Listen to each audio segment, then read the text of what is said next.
Rise and join me for the Pledge of Allegiance.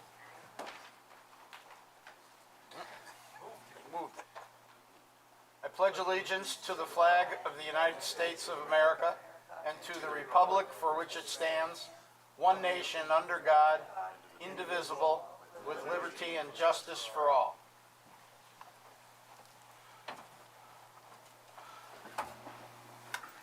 It appears that Mr. Johnson is not going to be able to join us tonight, so our new alternate member, Greg Devlin, is going to join us. Welcome, Greg. Oh, and we're equipped with a name sign too. Oh, Hey, that's it. Been a little busy lately there. All right. So I'd like to welcome everyone to tonight's zoning board meeting. Please be aware of the fire exits. In the event of an emergency, please move in a calm and orderly fashion down the stairs using either the north or the south stairs. Do not use the elevator.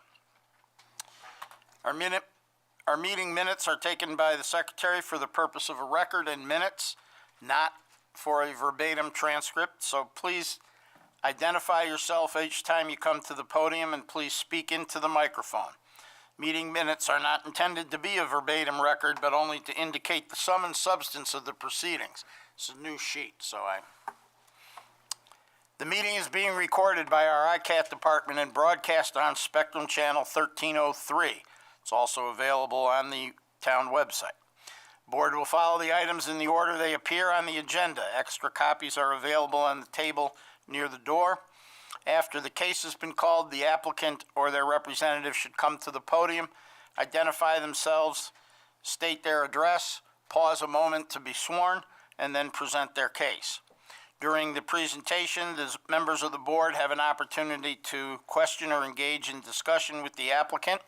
When that process is concluded, the case will then be open for public input. Anyone wishing to address the board speaking this application should come to the podium, identify themselves and their address, and direct their comments to the board. Once public input has been completed, the applicant or representative will be given the opportunity to respond.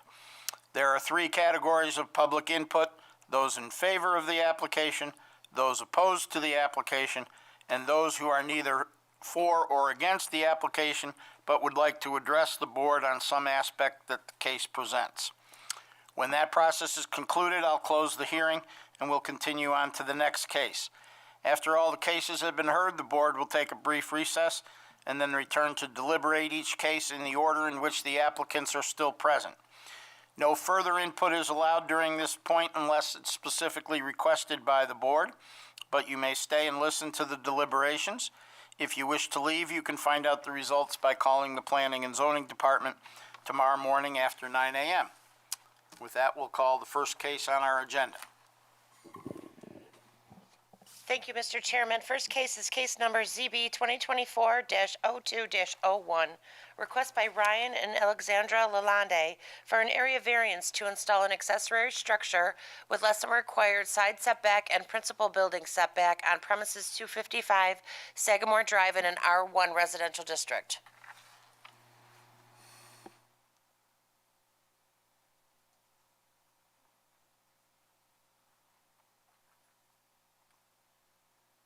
Is anyone here for the first case on the agenda? Moving along. Okay, next item is case number ZB 2024-02-02. Request by Marathon Engineering acting as agent for 2080 Eastridge Road LLC for area variances to demolish and construct a new 1,300 plus or minus drive-through Starbucks with less than required parking, front and rear setbacks on premises 2080 Eastridge Road in a C business district. Good evening. My name is John Schell from Marathon Engineering, 39 Cascade Drive, Rochester, New York. I'm here with Matt Tomlinson from my office, who's currently handing out printed figures of the site to you. And we will be discussing a proposed Starbucks at 2080 East Ridge Road. Thank you. The site is a former... Before you go on, could both of you raise your right hands, please? Do you swear or affirm that testimony you give, the statements you make tonight will be the truth, the whole truth, and nothing but the truth? Yes. Thank you. The site is a former Abbott's building on a prominent corner on 2080 East Ridge Road with some strict zoning restrictions on it, and we think we've been able to come up with a creative solution that's going to allow some development to go forward here. The proposed building is a 1,300 square foot Starbucks. It will be drive-through only with no indoor seating and queuing space for 14 cars in a drive-through lane that wraps around the site counterclockwise. We will be closing the existing curb cut on Culver and leaving only the East Ridge Road curb cut as a single point of access. And we will be providing 10 parking spaces for employees. Utilities are already available on the site from the previous development, and any grading will be minor because the site is relatively flat. We previously went to a planning board workshop meeting, and the planning board was positive in how they received the site layout. So the only thing left preventing the project from going forward at this moment, and why we're here tonight, are the zoning restrictions on the site. As you can see by the red box on your plans, the developable area per the zoning code is a roughly 5-foot wide strip on the parcel. In order to build anything here, we're going to need 5 variances. These are minimum setback rear, minimum setback front, and I'm sorry, we just realized before this meeting we reversed the south and north side on our letter of intent and test for granting area variances sheets. The rear is on the north and the front is on the south. Third variance, minimum number of parking spaces. We do not need the minimum number of parking spaces required by the code because parking will be only for employees and all customers will use the drive-through. And then the fourth and fifth variances are minimum lot depth and minimum lot area, and these are existing non-conforming conditions. We do not plan to change the parcel dimensions in any way. So that is a summary of the project, and we'd like to open it up for the board with any questions you might have. So I just want to clarify, so there will be 10 parking spots, but there will be, like, will customers at all be able to come inside, or no, it will only be drive-through? Only drive-through.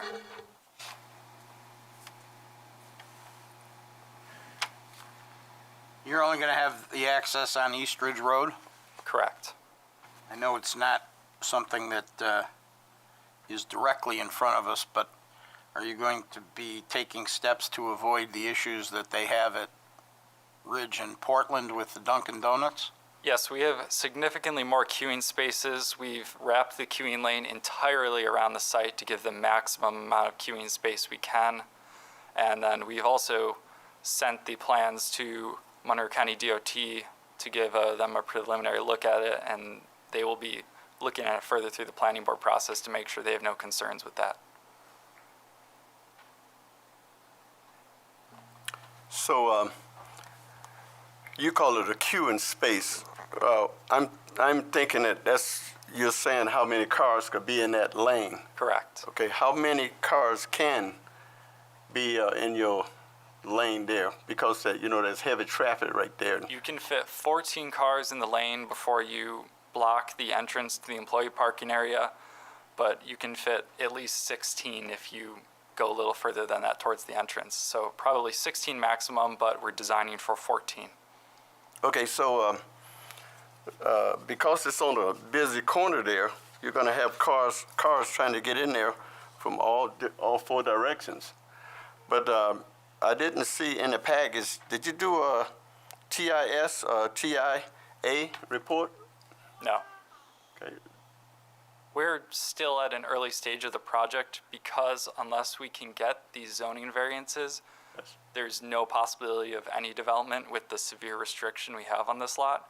Yeah. So in order to see the need to move forward with further traffic analysis and those sorts of things that the planning board and Monroe County DOT might require, we need the variances first to make sure that it's worth pursuing those things. Well, that TIS or TIA report would help a lot. Understood. This also has more parking or more queuing spaces than a typical Starbucks and what Starbucks deems necessary. What about for deliveries, trucks? You got semis coming in or smaller trucks? What do you have? The owner will coordinate deliveries for off. Well, the only thing is that if they park on East Ridge Road where you exit, they might be right there. And that's what happens over on Ridge Road in Portland. Yeah, delivery vehicles are anticipated to be smaller than a semi-truck, so they'll be like a Palmer food truck, a 30 or a 40 foot. And it's part of the reason why you'll notice on the north end of the parking, we've opened that up to allow some of those larger vehicles to pull in and come out versus having to back out there. So they're not anticipated to be staged on the street. And again, I'm sorry, my name is Matt Tomlinson from Marathon. Thank you. And the way I read, looks like they go into where the sign is, make their order, pick up way at the other end, right? Yes. Just to flow through? Thanks.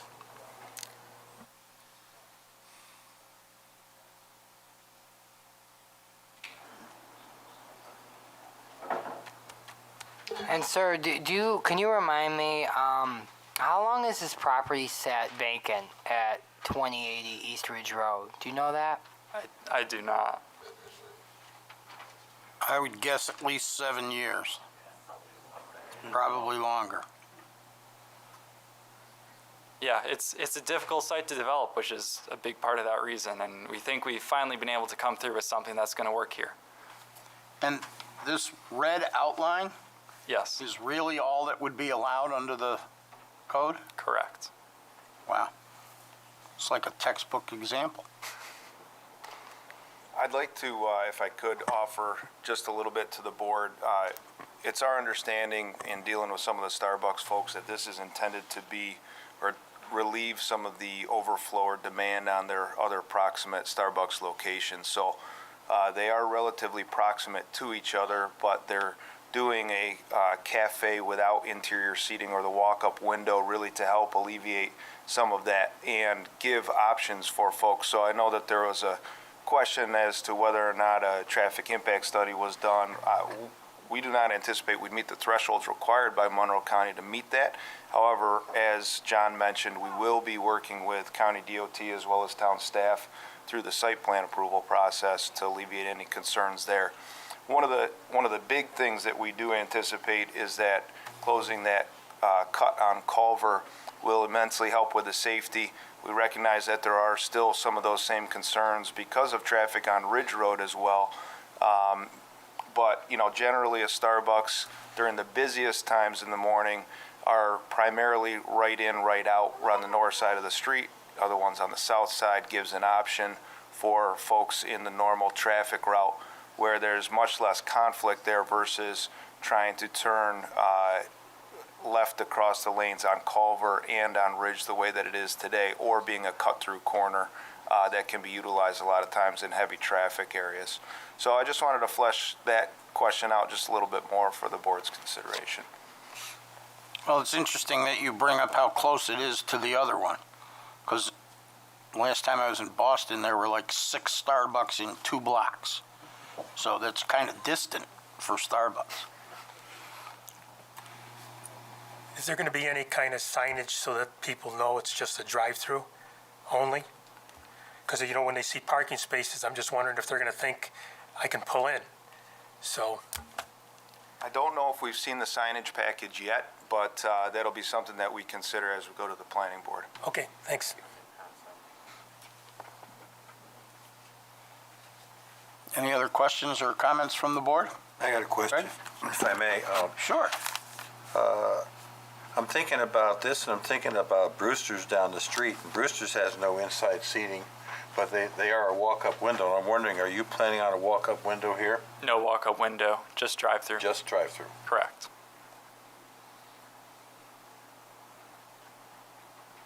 Any other questions or comments from the board? All right, is there anyone here who would like to speak in favor of this application? Okay. Sounds good, thank you. That's very considerate. Is there anyone here who wishes to speak in opposition to this application? Step right up.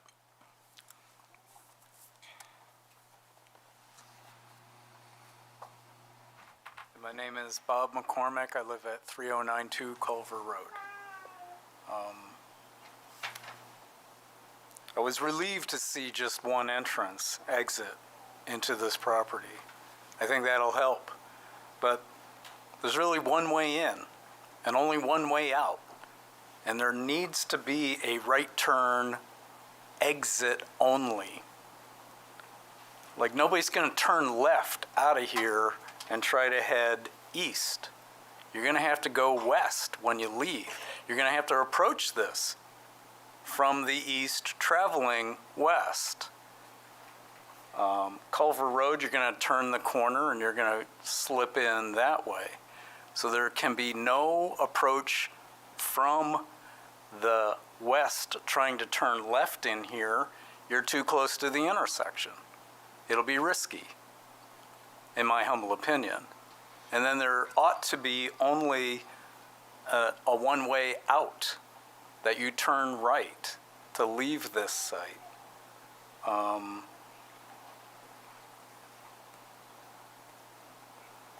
I think a lot of things have been attempted here to try to make this a workable solution, but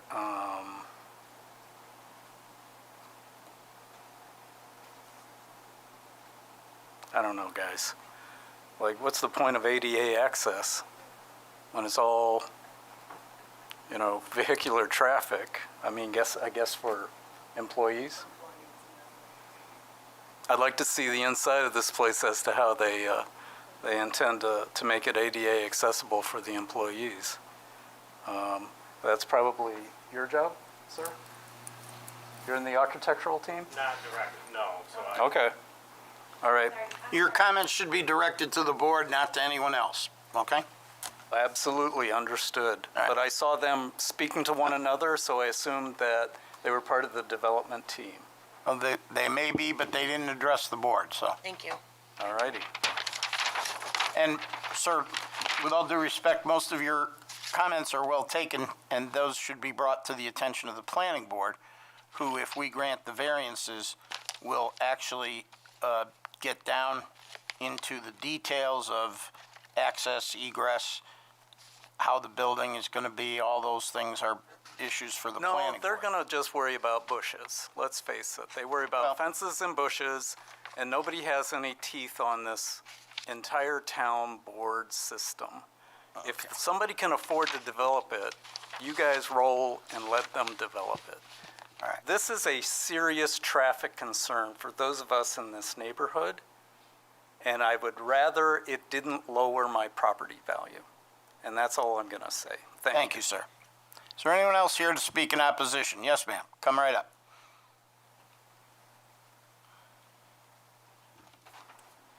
Hello, my name is Michelle Wegman. I live at 3077 Culver Road, which is about 3 houses down and 4 buildings down, as there's the old Verizon store in between the former Abbott's and my home. This has a direct negative impact on where I live. I'm glad to hear that they're closing the Culver side of things, because I was very worried about that egress there backing up traffic, as that section of Culver, I'm right where the road merges, so people are constantly honking and flying through there, let alone traffic in the summer going to and from the lake. I am very worried about the traffic on East Ridge. It's already heavy to begin with. That egress entrance is very close to the intersection. I'm worried about how much traffic there's going to be in relation to their product deliveries, when those are going to occur, how loud is the idle on that trucks, because like I said, I'm very close. So I'm going to be hearing the idling from the vehicles, honking of horns if the drive-through lane isn't moving properly, especially in the summer when I have the windows open. It's going to disturb my neighbor's general peace. Another thing they addressed was the location being 1 mile away. I personally don't think having 2 Starbucks that close to each other is really a good business venture. I feel like it would pull business from one another, and honestly, in my opinion, we really don't need 2 Starbucks within a mile. But if they did feel that need, there's plenty of space in the plaza across the street where Marshall's and the liquor store and the former Party City is. So I don't know why they wouldn't consider that location instead. Otherwise, I think that's the vast majority of my concerns. Thank you. Yes, of course. Is there anyone else here to speak in opposition to this application? Anyone who wishes to speak about the application is neither in favor or opposed? Step right up, sir.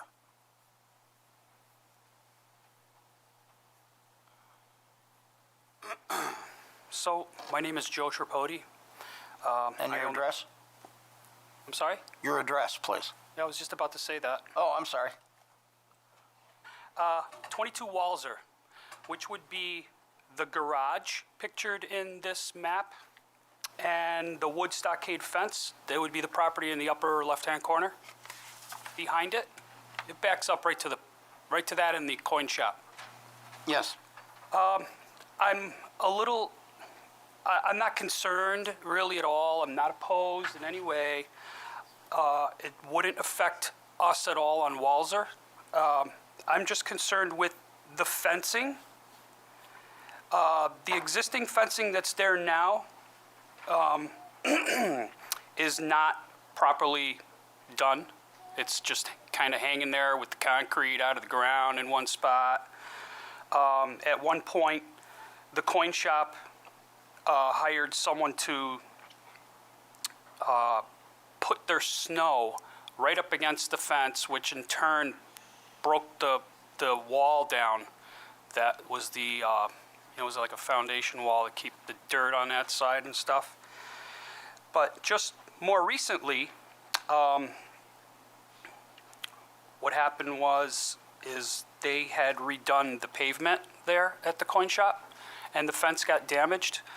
But from the wall coming down, a part that is where they want to build the Starbucks had been broken, and it was repaired very poorly. In fact, it wasn't really repaired at all. The fence is, rather than being straight, when it gets to a point, it sticks out like that onto our property. So you could see a bucket's worth of concrete with the 4x4 post. I'm wondering if they're going to be replacing all brand new fencing from this point where it looks like there would be a telephone pole and around the garage, or if that's going to stay the way that it is. I don't know the answers to that. But I want to make sure that the fencing is correctly repaired, and that whether or not they're adding fencing, because it's a little unsure here, but it looks like they might be. I want to make sure where it says steel guide rail, it's written inside the box for the garage. I want to make sure, is that steel guardrail being removed? Is new fencing being put up? Because normally it's on whoever owns this property to clean all the bushes that grow to like 10 feet. And it hasn't been done, and I've actually complained to the town, and it never, ever gets done by the guy who owned the property. Don't know if he still owns it, but that is my purpose of being here, is to make sure that either the fencing gets repaired, or I need to find out if there's going to be new fencing done. Okay. And I just want to make sure that it's noted that you all heard me about this situation. As I said to the previous gentleman, those comments also should be made to the planning board. Okay. Right. I don't have a copy of this, but can you tell me by looking at this map, does it look like they're putting new fencing up there around the garage? Because I know that there isn't any fencing between where the front of the garage starts, where it says wood stockade fence, and the corner heading towards Culver there. Perhaps you can get the answer from the applicant in a moment. Okay. Thank you for your time. Thank you. Anyone else who wishes to speak in relation to this application? Does the applicant wish to address the board in response to comments from the public input portion? Again, Matt Tomlinson from Marathon Engineering. Just shocked myself, sorry about that. Related to the fence, I will ensure that the gentleman that just spoke, I introduce him to a representative of the owner that's with me here today so that we can coordinate that. I believe from our initial survey work that that fence is off of our property, but as far as the ownership of it, I'm not entirely clear, so we'll have to work that out prior to coming to the planning board. And relative to traffic deliveries, we are utilizing the property, I think, in about as least impactful of a manner in allowing it to be redeveloped as it relates to lot coverage, size of the building on it, limited traffic related to employees, and customers limited to drive-through. So in this instance, I understand the concerns. I'm sure that we'll be working through them with town staff, with Kate and Michelle, with County DOT. We're simply requesting from this board the opportunity to develop it, to have it be not an empty building or parking area for 7 more years, and we think that we've got an opportunity to do so here. And so we are very interested in having this be a successful project, as is the ownership group, and we'll do everything in our power to make that happen. But the first step really is here with the board tonight. Thank you, sir.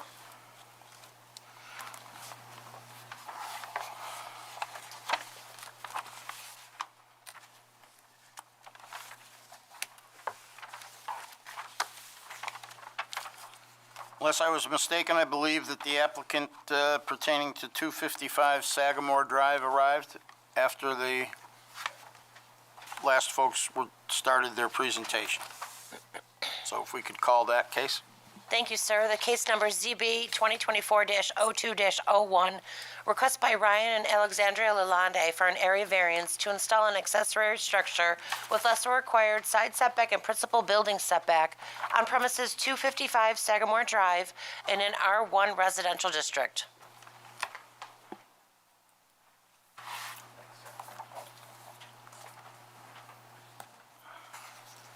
Hi, everyone. So, State your name, your address, and then pause a moment. sure. Ryan Lalonde, 255 Sagamore Drive. You raise your right hand, please. Do you swear or affirm that everything you say tonight will be the truth, the whole truth, and nothing but the truth? I do. Okay. Thank you very much for hearing out our proposal for 2 variances. We're looking to put a in-ground swimming pool in our backyard. Given the grade changes on the property, the layout of the land, really, we've thought about this for quite a while. The only place to put it is essentially where you see it on that map in front of you. We've gone round and round, and this is kind of where we ended up. So, again, the variance is with the fence on the one side of the property, and then obviously to our house is the other variance on the other. So, we've already spoken with the other neighbors. They have, no problem with it. Actually, they got to replace that fence anyways, so we'll work with them to see what we need to do there. But I guess that's kind of the long and short of it. Is there, I guess, any other questions that I can answer for you guys? Well, you're asking for a 0-foot setback on the west side, right? 4 foot. The pool would be 4 foot from the fence. And then between the pool and the fence would be, the necessary concrete as required for all in-ground pools. I think it's a 3-foot concrete surrounding, and then there's the fence, and I think it's a 56-inch fence, but obviously all the safety needs. But the pool itself would be 4 foot from the fence line. Okay, because I didn't understand your application to indicate that. It says 0 feet. Yeah, I saw that there was a difference between the map and the...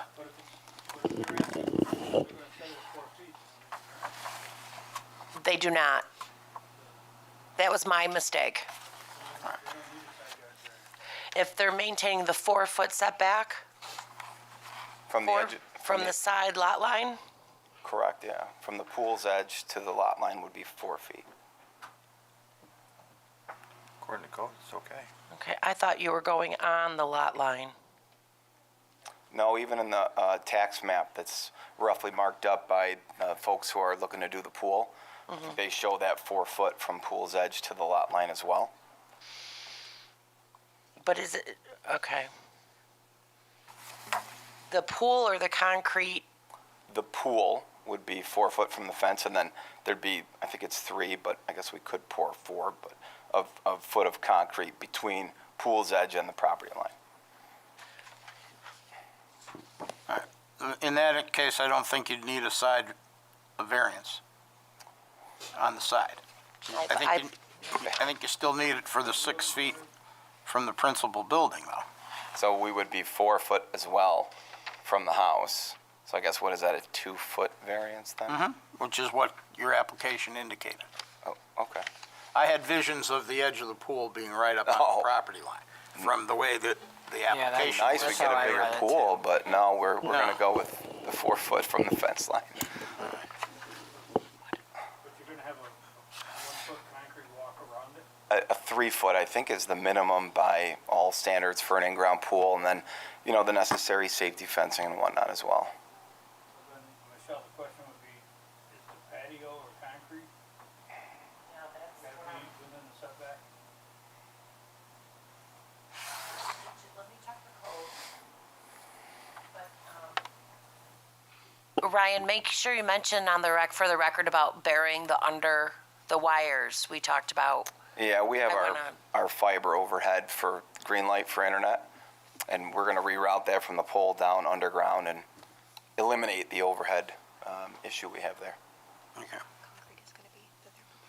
I don't. It says it on here. Which I don't know. Did you say you were gonna have metal fencing going all the way around the pool? Yeah, I don't know the type is determined yet. Probably, sometimes they're the open. Sometimes they have like the black iron or black even the iron. white vinyl, but ultimately, and again, I think the height, I want to say 56, I don't know, but obviously whatever's necessary, we're going to be installing that and then make it go all the way But around. it's not gonna be with the existing fences, is it? That fence is going away, That fence is going away. right? So we'll install the new fence there. The wooden fence you're talking about. It's an old chain link. Oh, the old chain link on the west side. Correct, yes. Okay. So I think they're okay. Thanks. Yep. That's 4 feet. Place that sting. Cover your ears, guys. No, that has to go. Yeah, that's exactly essentially where the pool will be. That's what I figured. Yep.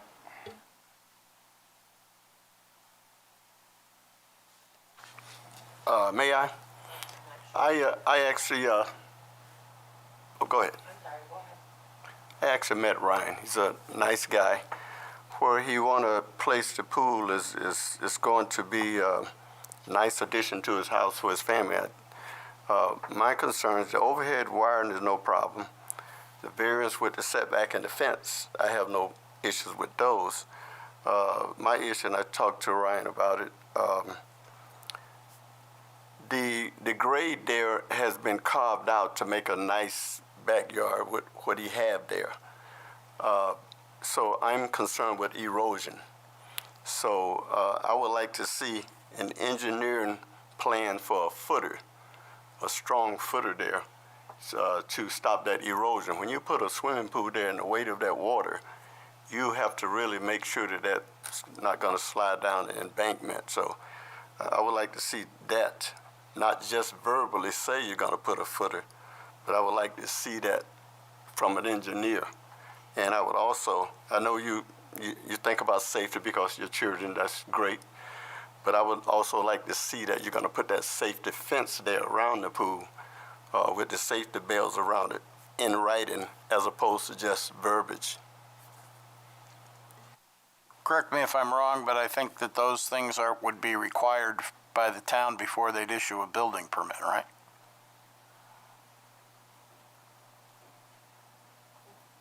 Kay Powers, Lavelle Associates. Yes, those things would be required by the building inspector. They go through and they ensure that every single permit meets New York State Building Code and Fire Code. But this information is something that Michelle can pass on to our current inspectors. But unless those specific requests are related to the specific variances being requested today, I don't believe they're necessarily within the scope of the board's work tonight. Well, that is a good point. However, I do think, I can only imagine how much you're spending because this has got to be a custom designed pool to fit that spot. I can't imagine that you want to see it floating down the side of the embankment in a couple of years, so. Especially with somebody in it. Yeah. No, the thought is to go above and beyond if we need to. Yeah.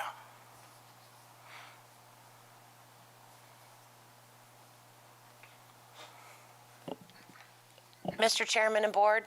Yes. I would ask if you would please consider also adding on the side setback variance, because I'm not building code certified and I'm not sure, I don't have that answer, and I would hate to have them come back if we did not grant the side setback variance, if it's needed for, say, the building inspector. Well, I think what we can do Purposes. is, if we're inclined to grant the application, we can indicate as a condition that the edge of the pool is not going to be any closer than 4 feet to the side. Okay, thank you. I think there's ways of working that. Sounds good to me. And it's going to be 4 feet from the back of the house too, right? Correct. Okay. You really don't have an inch to spare, do you? At all. And we looked. All right. Is there anyone here who wishes to speak in favor of this application? Anyone here who wishes to speak in opposition to this application? Anyone who'd like to talk to us about pools, setbacks, anything like that?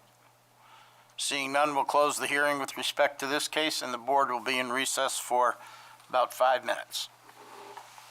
Thank you, everyone. You're welcome.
And we're going to deviate from what I said at the beginning. We're going to take the applications in the order in which they were heard as opposed to the order in which they appeared on the agenda because both applicants are still present.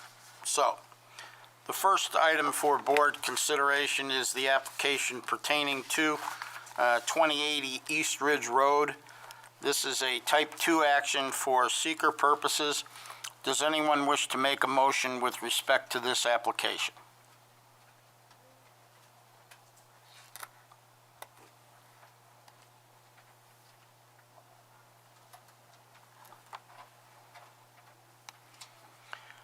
All right, I'll make an application that we approve the variance as submitted with the following findings of fact.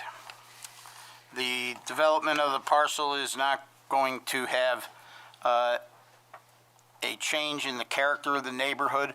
All four corners of this intersection are commercially developed. The concerns that were raised concerning ingress, egress, the idling of trucks and things of that nature are all concerns that relate to the consideration of site plan review by the planning board. Our role is limited to determining whether or not the setbacks can be altered as required under the code.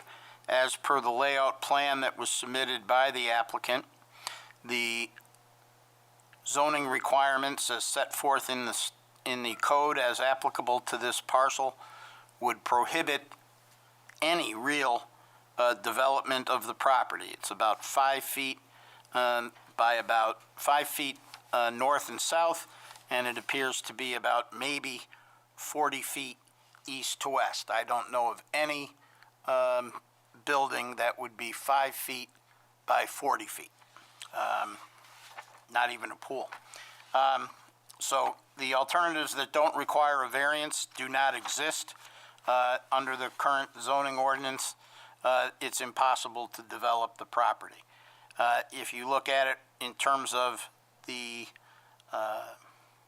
variances that are being asked in terms of footage, it certainly is substantial. It's substantial because it's so de minimis that the code would allow for development. In terms of the positioning on the lot, the configuration, it is not a substantial request.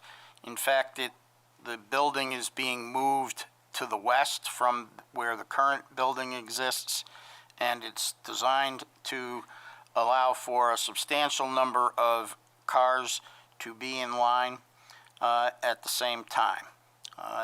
It's not going to have an adverse effect on the physical or environmental conditions. It is not a self-created situation. It's a situation that's created by the configuration of the lot and the application of the zoning ordinance to that particular parcel. As I mentioned during the presentation, this is really a classic textbook example of when an area variance should be granted under zoning and land use regulations. Is there a second? Second. Any discussion? All those in favor say aye. Aye. Any opposed? Any abstentions? I abstain.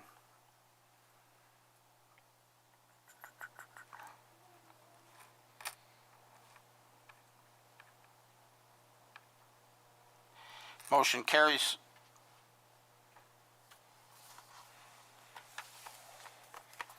Five votes in favor, one opposed, one abstention. One member of the board is absent, but since we have a substitute member, we are fully comprised for the first time in ages when we've had somebody missing.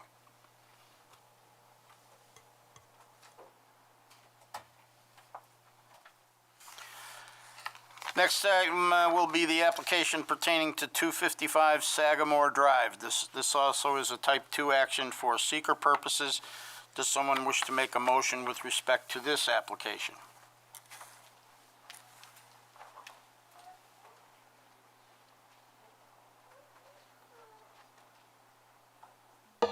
I'll make a motion that we grant the request presented by the applicant based on the following findings of fact. Neighborhood character, several pools in the town, specifically in that neighborhood. And I think there's a couple in-ground ones on Valley View, which is right around the corner.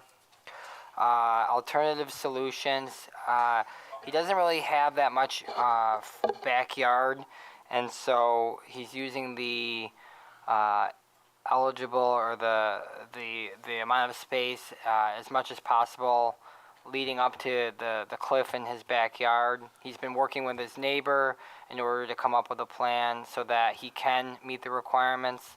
It's not a substantial request. Based on what town staff has suggested, that when he goes to put in the pool, or the family goes to put in the pool, they will have the necessary permitting, which will include some safety measures like a footer and the regulations needed to make sure that the pool is safe and secure. And it is self-created. However, that doesn't necessarily preclude him or their family, the applicant, from putting in the pool. I'll second that and add a condition that the edge of the pool will not be any closer than 4 feet to the west side of the property. Is that okay? That's great, Jim. Thank you. All right.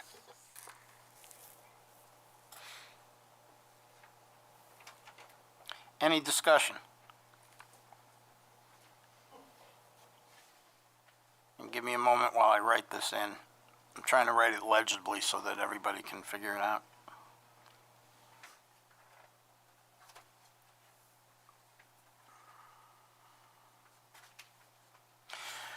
All right, all those in favor say aye. Aye. Aye. Any opposed? Any abstentions? Abstain. Motion carries. 6 votes in favor. No opposed. 1 abstention. And although 1 member is absent, we have a substitute member who is present, so we are, again, fully comprised. And with that,